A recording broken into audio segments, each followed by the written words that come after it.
Nandito po kami ngayon. Nabili po kami ng barbecue dito sa labas. At kami ngayon magtatagay mamaya. So, ayan na ngayong aming pinagpipilian mga bashi ko. Meron niyang isaw dito at ay balonan chicken skin, taba at laman ng baboy, chicken leg, chicken wings, at jumbo, at dog, merong maliit at merong malaki. So, ayan na mga beshi ko. Dito na nga po yung ating mga napili. Yan po. Yan na po yung aming napiling ipaihaw. So, ayan na mga beshi ko.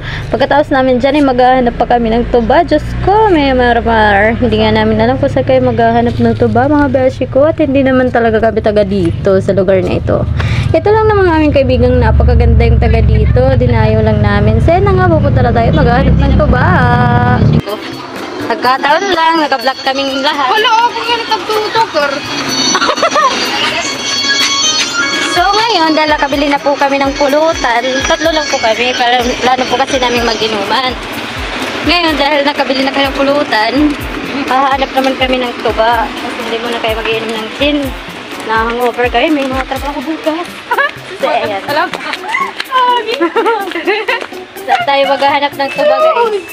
Guys, mga friends, saan tayo maghahanap? Ito man pool, tuba. Hala. Naghahanap po kami ng tuba. Okay. Ato, mga kaingkit ah. Tingnan mo, mga kaikit. Ay, ito titikanan na tuba. Kuloko.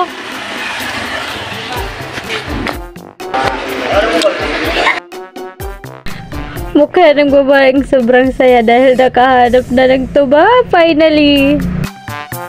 Tagal nga naming naghahanap ng tuba at dito lang kami sa palengke nakahanap. At ito pa yung chika mga beshi ko. Alam nyo bang dyan mismo sa napagbilan namin na tuba ay bawal daw yung kalahating galon lang. Hindi sila nagbebenta ng half galon. Bakit? Kasi wala daw silang half galon na lagyan. So ayan, napilitan pa kayong bilhin yung isang galon at pinagtatalunan pa namin kung kaya ba namin ubusan yan. Pero carry lang yan. Importante natumanan. Ay, natumanan. Hindi, napagbigyan. Tayo na mga beshi ko. Sa bandang to, sumakay na nga lang kami dahil napagod na kayong maglakad at ang layuan ng nilakad namin. Namabot pa kami sa palengke. So, doon na nga kami nakabili ng tuba dahil tuba nga yung aming iinumin. So, ayun na nga, sumakay na lang kami dahil pagod na nga kayo mga beshi ko. At dito na nga, ay iniwan na nila ako kasi bumili pa ako ng Coke at nagpa-load. So, ayun yung barbecue na binili namin at pinuntahan na nga nila. Pagkatapos ay iinom na kayo mga beshi ko. Kakain muna, tapos mag-iinuman na. So, ayan. Huwag lang maglalasing masyado at baka may magwala mamaya. So, ayan mga beshi ko. Nandito na tayo sa exciting part. Inuman na. Paminsan-minsan lang to. Kaya grab na natin. Tara!